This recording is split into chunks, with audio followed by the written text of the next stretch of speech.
Tēnā koutou e wakarongo mai ana ki tēnei o ngā hōtaka Koniahi Kōrero, ki runga I tēnei o ngā taonga o te maunga taranaki, tēnei reo irirangi o te korimako o taranaki. O tira ki koutou rā e mātakitaki mai nei ki runga I Facebook, kei te mihi kauatu ki koutou katoa. Nā mātou te maringa nui, kua tai mai a Paula Carr ki tō mātou taha I tēnei ata. Nā reira ka tuku te rākau ki a koe Kaz ki te whakamoho atu ki te katoa. Ko wai koe, no hea koe, aua āhuatanga katoa, nei rā te mihi ki koe Paula, kei a koe te wā.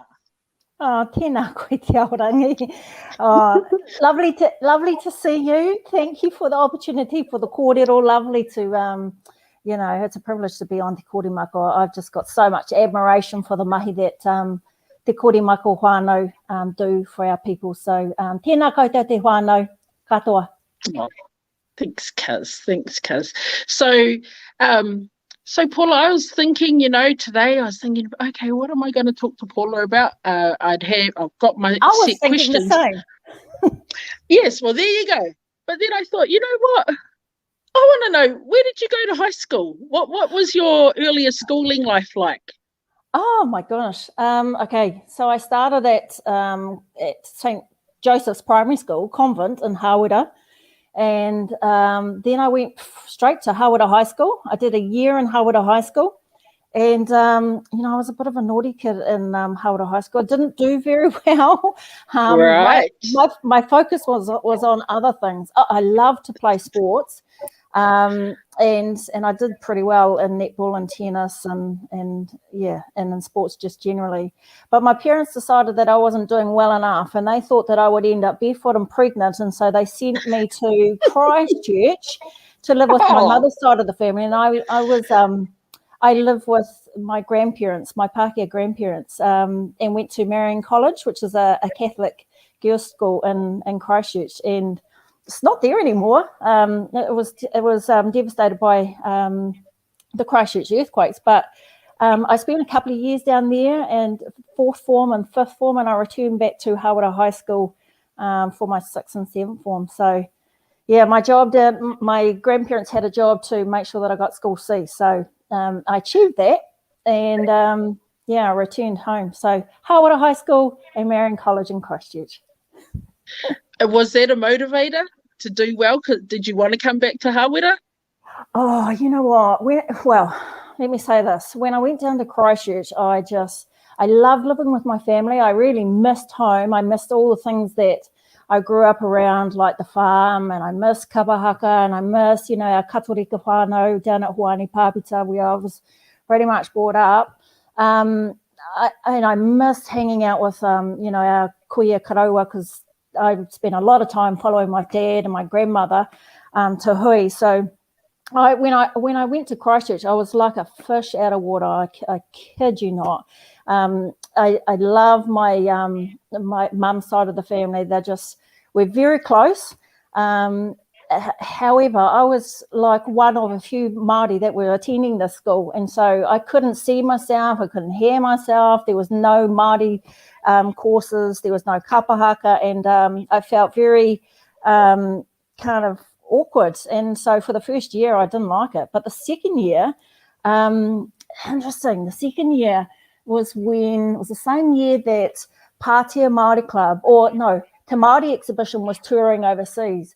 And I saw my people on television, and I heard our songs, and I was like, oh my God, there I am. And I was so drawn to Te Māori exhibition touring and them on screen, and they were just presented in such a positive light, and I was just, it motivated me to go and set up kapahaka in this Pākehā school.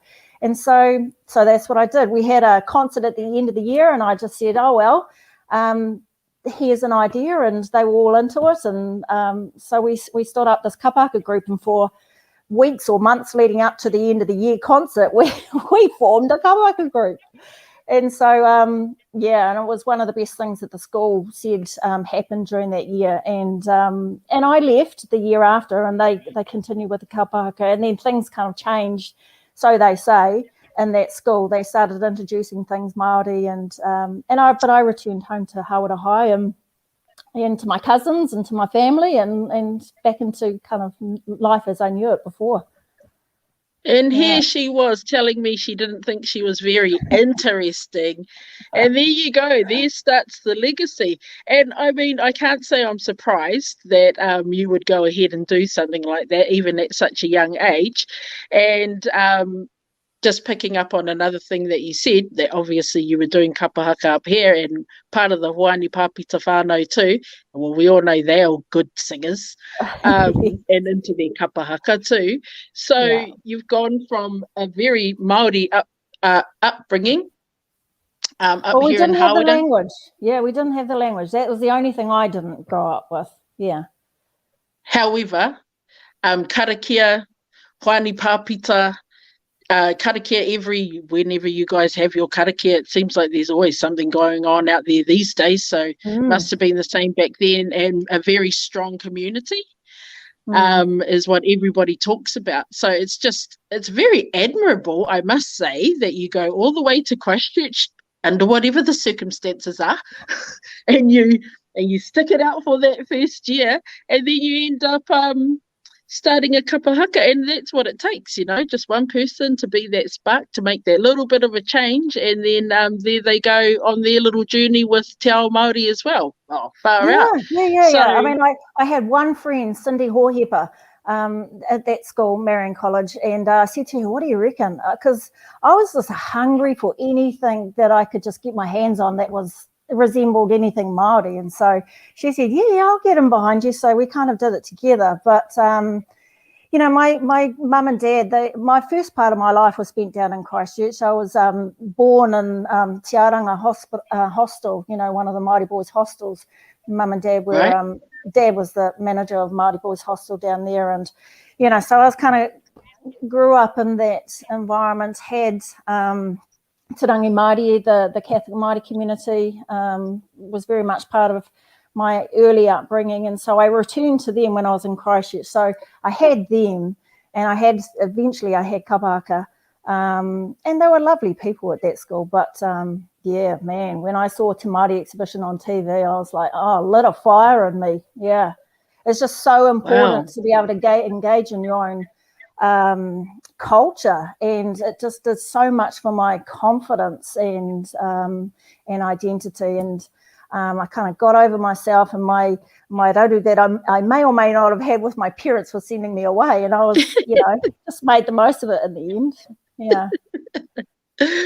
So you came back to Hawera, and was it life as usual, or were things different? Yeah, it was probably life as I knew it. Yeah, I mean, I just loved growing up around my cousins. I had wonderful cousins who were kind of 1 or 2 years and more ahead of me, who I looked up to, starting from convent. And yeah, just I guess I was like a follower of me and my cousins, and it's amazing. You grow up and you become adults, and your cousins all out there and doing good mahi for our people. Lots of them are, and they become part of your important network, and they're still there today. I lean on them for advice and for support, and vice versa. So yeah, I enjoyed high school. And so then I think you've gone on and you got a degree in business, is that right? I did. I went to Massey University. At the time, Ngātata Love was Dean of Business Studies at Massey University in Palmerston North. And so he gave me a little wee challenge. He asked me to form a study group of other Māori students attending Massey University. So I did my best to do that. And he said, if you do that, then I'll do my best to support you in terms of, if you need study facilities, if you need support to get through your degree, where it made sense, he was able to provide it for the collective. So I went to Massey for 5 years and studied, did the BBS degree in management and event management. Yeah, double major degree.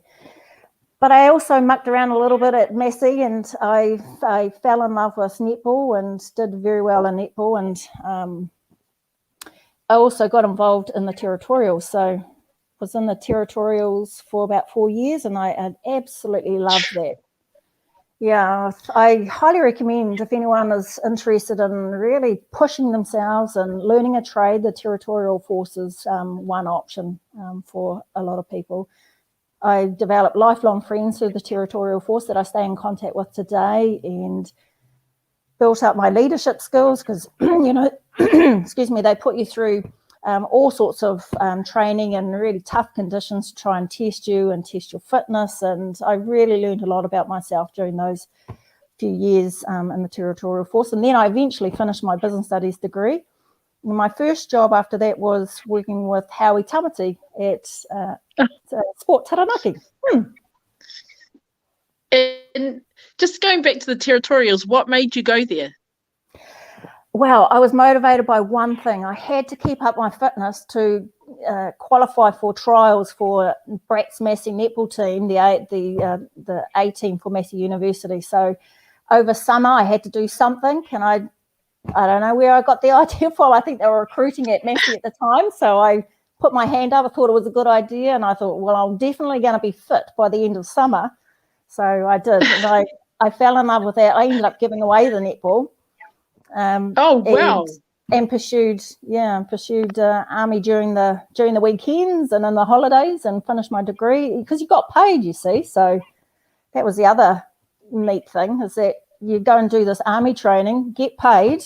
It would pay the rent, put food on the table, and you know you could just keep doing that for as long as you needed money, and you had the interest there. And yeah, I was a pretty good rifleman.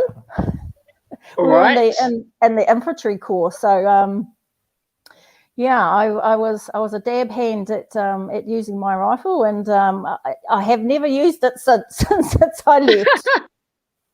A sharp shooter, eh? Well, yeah, back then maybe. Hey, you know what? If we come down, you know, with COVID, there's talk of an apocalypse. I guess if this happens, I hope that you've stationed yourself back in Taranaki by then. We might need your sharp shooting role. You might be doing more than just being the chairperson of Te Korowai o Ngāruahine, Paula. You might be first line of defence. How's that? Oh my God.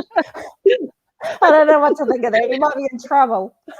I might be the worst person to look for. Yeah, no. I'm so looking forward to getting home. Yeah, because I'm not home at the moment. I'm not in Taranaki. Yes. Yeah. So tell us a little bit. Oh, okay. So we've gone from your younger years, schooling, what you've done at uni, going into the Territorials, and you've got your job with Howie. And well, it's up to you. We can carry on that journey, or we can skip forward a little bit if you want to fill us in on your job with Howie and how you've ended up at Creative New Zealand. Oh, sure. I spent about a year at Sport Taranaki. I was the regional Māori and women sports coordinator and ran some programs there. So I didn't last that long there, only about a year. And then I ended up at Te Puni Kōkiri. Ngā Tatawa then was the chief executive at Te Puni Kōkiri. And so I just, applied for a job there and ended up in his office. And I was one of those special projects officers that I don't think many people knew what I did, but I managed special projects, all the pet projects that kind of came to him from God knows where. Some of them were his own projects. But, he gave me so many opportunities, Ngā Tata, and other amazing managers at Te Puni Kōkiri. Darren Ponter's another one. Oh, gosh, no, I shouldn't name them because there's just so many. But, I got to work in the economic development unit, got to experience policy for the first time, got to experience, strategic development and learn more about what was happening in the regions through Te Puni Kōkiri's amazing regional network. And the managers there and their teams out in the field are is such an asset to Puni Kōkiri. So I got to do some work with the MDC Māori Sports Awards, with the Aotearoa Māori Performing Arts Festival, as it was known back in the day. Now it's Te Matatini. Yep. All else got to go to Trends trade show, which is the tourism trade show through Taki Ora Ingram. Some people might know Taki Ora, but did some really cool work. Got to project manage some neat initiatives with Vic Pirihi, who was Golf New Zealand in Māori Golf New Zealand, running some cool programs using golf to support rangatahi and tamaki makaurau, and that was amazing. And he was associated with Judge Mick Brown, who was also, then the youth court judge, and it was amazing being within Ngā Tata's network of staff who got to work on certain projects. He introduced me to so many amazing Māori leaders. It was such a privilege. So I stayed there for about 3 years, and after that I just decided I want to be my own boss. I always knew I wanted to be my own boss. My parents raised me to be thinking about business and economic development and being self-sufficient, and part of my childhood was supporting my parents on the farm, managing the farm. We all had our jobs to do, me and my other siblings. And we had market gardens, so we used to sell, all sorts of berries. We had people working for us, and we used to supply the local supermarkets and fruit and veggie shops. And you'd see us there out on Saturdays, Mum mostly, but sometimes she'd drag us with her to sell strawberries. I remember going to Manaia Market Day on Saturdays. We just stood on the streets selling strawberries, as you do. So yeah, and then we went on to exporting melons to Japan. So I was raised with that entrepreneurial spirit, and so being an owner of a business was always going to be something I wanted to do. So I learned as much as I could when I was at Puni Kōkiri, and set up a conference and event management company. And my sister and I, we did some work together for a few years in that space, and she ended up taking over the business, and I started producing children. Yeah. Right. And awesome. Met my best friend at the time, Ian Cuffy, father of my 4 beautiful boys today, who are 21, 20, 17, and nearly 16. So, yeah. So and then after that, we moved down to Wellington, and we've been in Wellington for the last 20 odd years. But I've always gone back home. I mean, my holiday jobs, if I, after the Territorials or even before then, was, researching land claims, and, I've spent so many hours in Land Information New Zealand, Lynn's office, and in storage rooms, and looking at maps, and so just so when you're kind of brought up in that whole whānau hapu iwi space, you can't do that alone as a single leader, as an individual. You have to move together. And my father said, I can't do this without you, whānau. I need you all. It's going to take up a lot of our time as a family. And so it was really important that we were aware of what he was doing, that we all had different roles to take on different information from him, listen, be really good listeners, follow Nana. And so, as is pretty normal for us Māori families, we all have different roles. My sister Rewatu's role was kohanga, being a kohanga baby, was to learn whakapapa, learn the kōrero stories. I do a little bit of, listening to the stories and holding on to some of those. But mine was mostly about going and learning the ways of the Pākehā, go out to university, go and do what you can to help advance, be useful to us. Learn what you can, come home and be useful to help advance our people. So it's taken me a while, but I've come back and, picked up some of these trust roles. Yeah, I mean, yes, you're on the trust too, but also very active on the ground within the marae space as well, playing a big part in the rebuild of Kāne'i marae, but just also known as, someone who's around here often anyway. So, talking about your dad, because I was going to get there too, but you've explained a little bit of it already.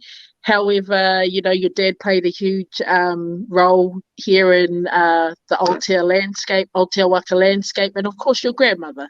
I mean, we probably can't get through this without mentioning your grandmother, your grandparents.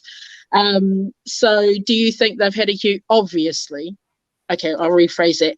In what particular way do you think they have had a huge influence on where you're at now? Oh my gosh, they are just so influential. I'm only here because of them, and I'm just building on from what they started, and what their parents started, and so forth and so forth. So, we're just kind of building on the legacy of others, really, aren't we? I even my great grandmother, Nana Mate's mother. Rongo Mai Paia, she was a queer based down at Oahui Beach. I never met her, and yet I feel like I know her so well. And it's through other people's kōrero, my grandmother's kōrero, my father's, excuse me, and and I know her through others as being, someone who fed the people, and of course she didn't do it alone. There was, they worked together, but she was very strong woman, and she was all about nourishing the people when she looked after market gardens with others down at Oahui Beach and Te Rangatapu Reserve, and she was the confident one that went and negotiated with did the trade with the Pākehās, and they would trade vegetables for whatever they needed. And you'd see her in town once every so often, and then she just lived at the beach. She was very resilient. They had dirt floors, no power. Yes. The beach was their pantry. And my dad, Spencer, he grew up when he wasn't at the farm on Fraser Road down by Wharepuni, he was often down by her. So I grew up listening to stories about what an amazing woman she is. And then, of course, Nana, tikanga was so important to her. And she was one of those staunch women who ensured that people understood tikanga on the marae. And so I was kind of raised that way and observed her and got many growlings, as did others. But that was okay because you learn. That's how you learn. And, you kind of accepted it. And I just think, boy, what I experienced as a child learning from the likes of her and many other aunties, uncles, is so different to what I see today. Yeah, it's I think, man, how we just let ourselves, we've kind of lost an element of, the importance of tikanga on marae, tikanga of the old anyway. And, our kids tend to get away with it quite a lot. Yes. Probably because parents don't necessarily know. So I think it's an element of that. Parents don't necessarily know. We only ever got told once when we were kids. You got told once and you never forgot that.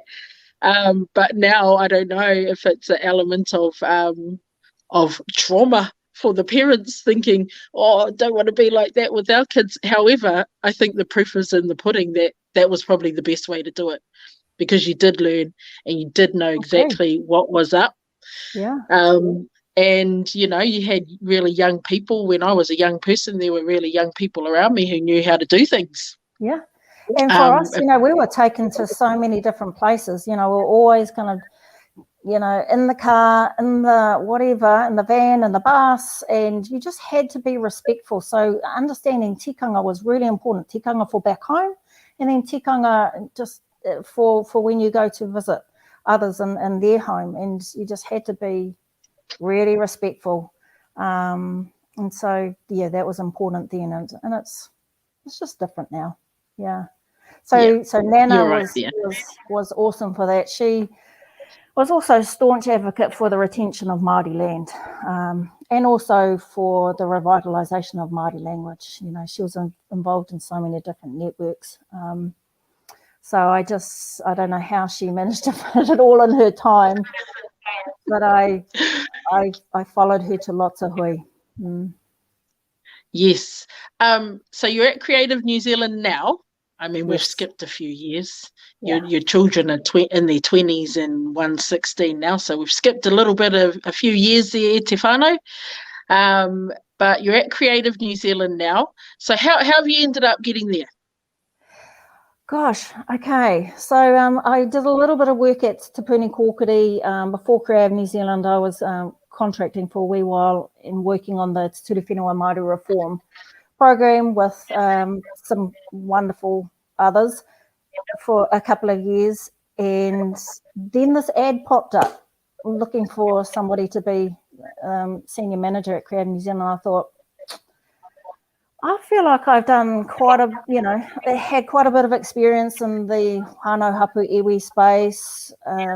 I've got some policy background. I don't know anything about the arts, but, you know, they're wanting someone who can speak with confidence about, you know, things Māori. And I thought, yeah, this would challenge me. And I thought I accepted it for the challenge that I didn't know anything about the arts.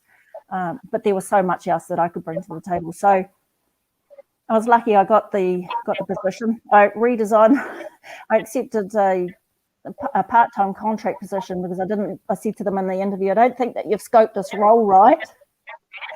And you need to take the time to think about this role. I gave them some advice and I thought, oh, well, there's me. I'm definitely not going to get the job. But I wanted them to be honest because I just was so, you know, I'm all about kaupapa and enabling and supporting our people and driving better outcomes for Māori. That's just my thing at the moment for the last, as long as I can remember. So I thought, well, I'll either take the advice and go with it, or there'll be the last time I see them. So I got the job, and I've been there for about 5 years now, and I've got a small little team at Creative New Zealand. We're an organisation of roughly 80 staff. Our purpose is, as the National Arts Development Agency, is to distribute funding to the arts sector.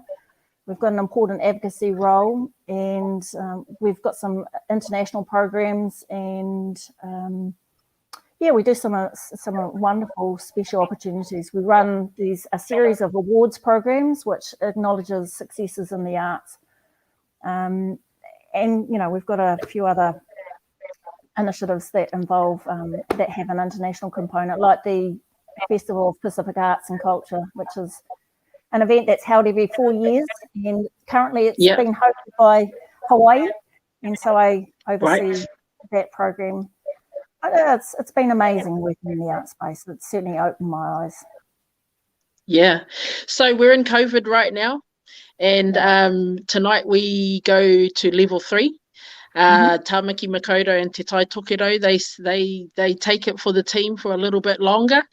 Do you have a strategy in place for Creative New Zealand in regards to response to COVID-19 and the differing of levels, and what does it look like for your kaimahi and you guys? Yeah, we do, and actually we're just revisiting the plan at the moment because, you know, our response to COVID-19 this year is going to be different from last year. Last year it was new.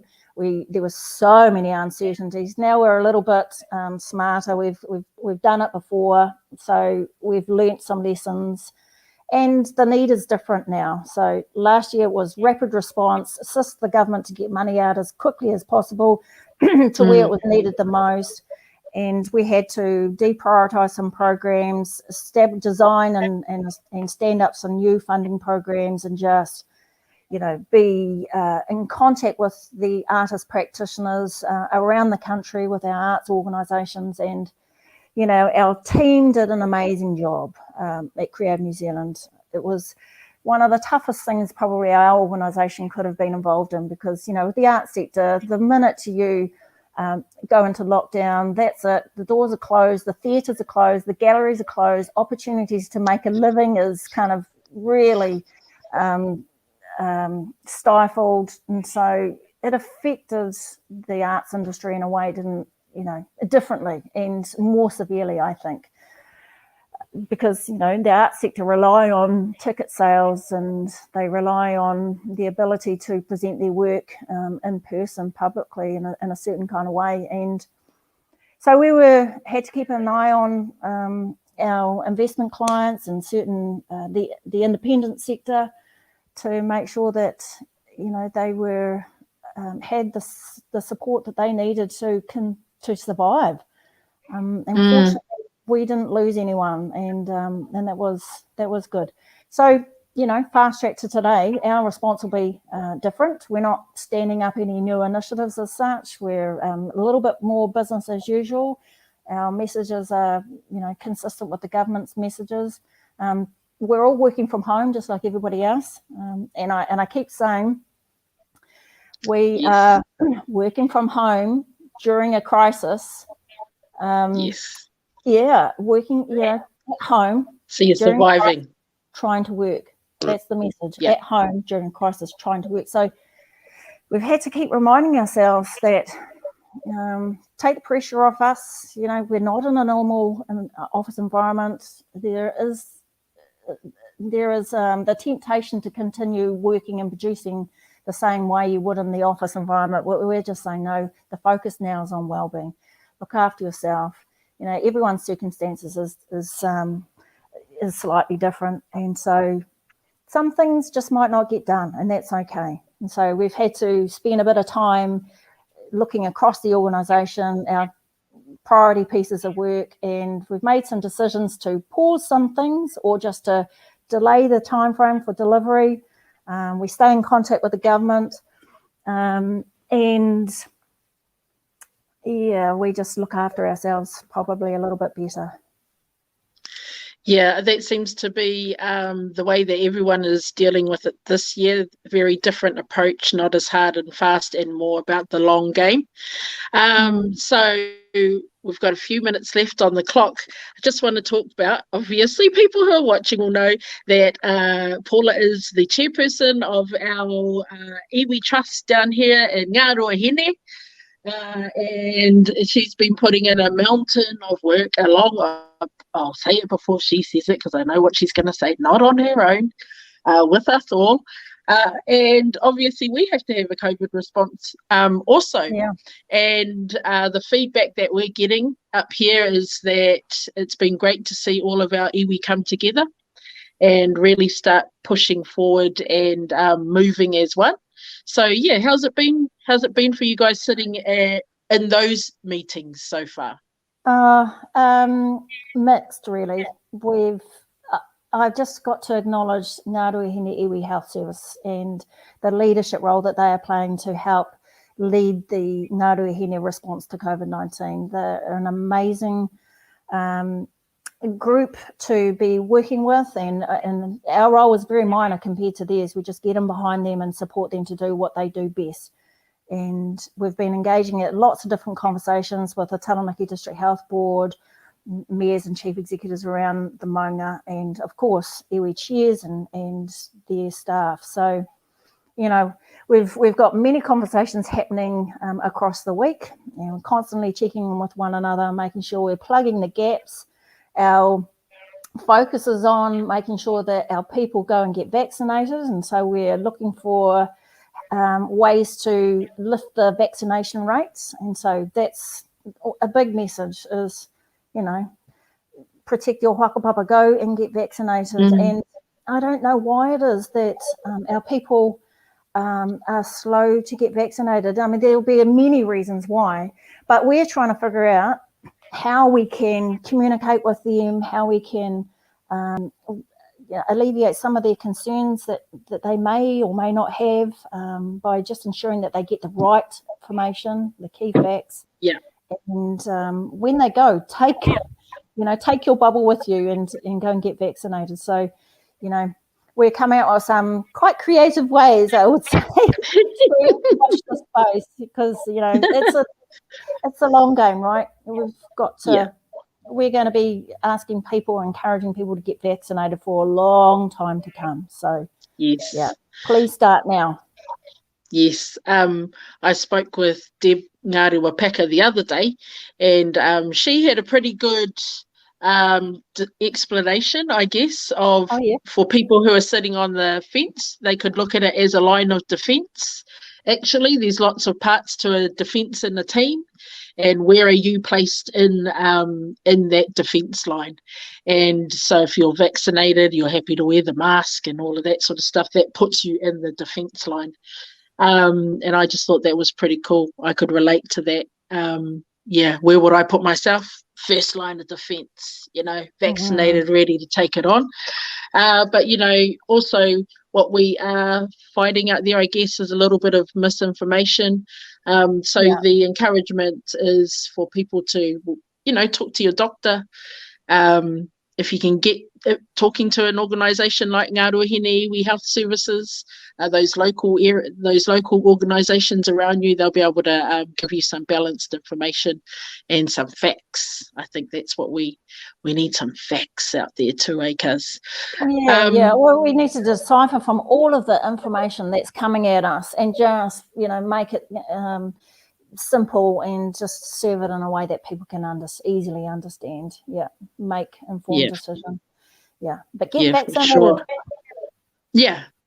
And people are actually starting to appreciate that straightforward message, because there's been quite a little bit of we'll try and just get it out there nicely, but actually just a straightforward message of tia kina tō whakapapa.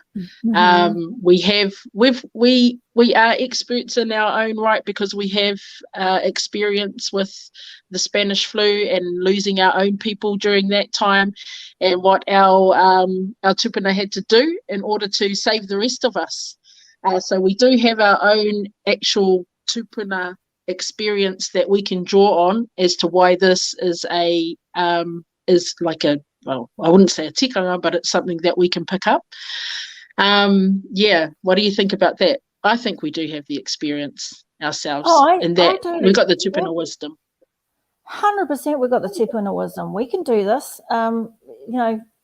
It's so vital that we pay attention.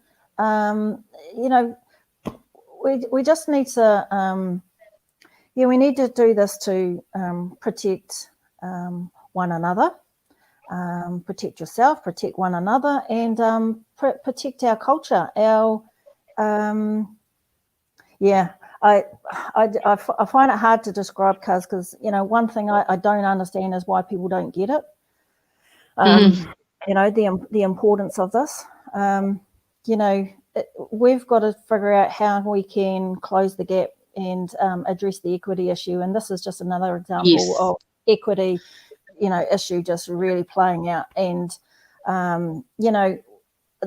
many people are trying to provide opportunities for Māori to get vaccinated, for Māori to get access to basic healthcare, for Māori to get access to basic everything. And we just need for our people to take advantage of the things that are being provided for you, and know that it is a good thing. You're doing a good thing for yourself, your whānau, for your iwi, and for Māori generally, and for all New Zealanders. So, this is the thing, is that Delta doesn't discriminate, right? So it's a pretty mean virus, this version.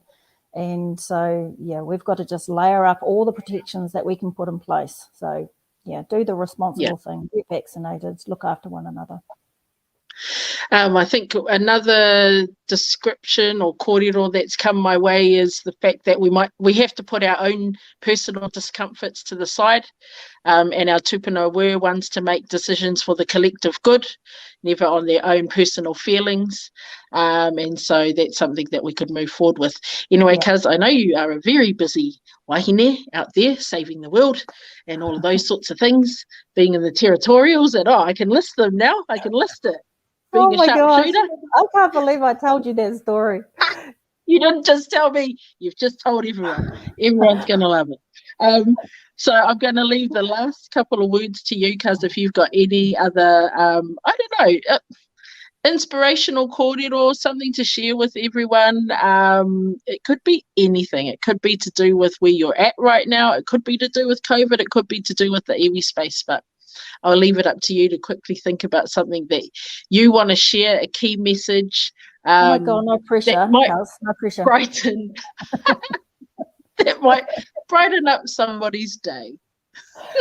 Look, I guess if I come back and think about the role of Te Kōrero and you know, your hapu representatives that make up the board of 12 trustees for Te Kōrero Ngāruahine Trust. You know, we're building on the successes, on the good work of previous boards and those who have come before us, even before in the ngā hapu days. And yes.